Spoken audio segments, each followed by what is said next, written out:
Sa kagustuang makapagpuslit ng iligal na droga, nilunok ng isang Venezuela ng halos 100 pellet ng hinihinalang cocaine. Pero bigo ang suspect dahil nahuli siya sa Ninoy Aquino International Airport.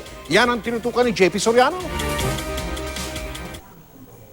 Umabot sa 72 pellet ang hinihinalang cocaine ang nasamsam mula sa pasaherong Venezuela national na si Andres Rodriguez. Pero hindi niya ito itinago sa daladala niyang bagahe, kundi nilunok mismo.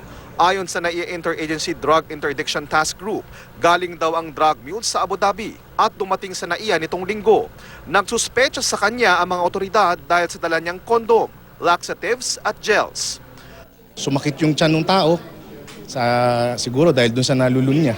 Nagdesisyon na dalhin ng tao sa ospital at doon nadiskubre. Ang karaniwang diskarte raw ng mga swallower tulad ni Rodriguez, inilalagay sa mga balon o kondom ang cocaine at nilulunok. At pagdating sa destinasyon, umiinom sila ng laxative o pampadumi para mailabas sa mga kontrabando. Sa kaso ng Venezuelan suspect, nagawa niyang itago sa loob ng tiyan ang nasa 13 gramo ng hinihinalang cocaine na may halagang katumbas na mahigit 6 na milyong piso. Yung pag-amin po, natapos po yan nung nailabas na po niya yung pellets na may naglalaman na cocaine. This is a breakthrough. Maski ako, ngayon ko lang nakita yan na in-ingest yung drug sa loob. No? Iba, nahuhuli namin yan sa maleta.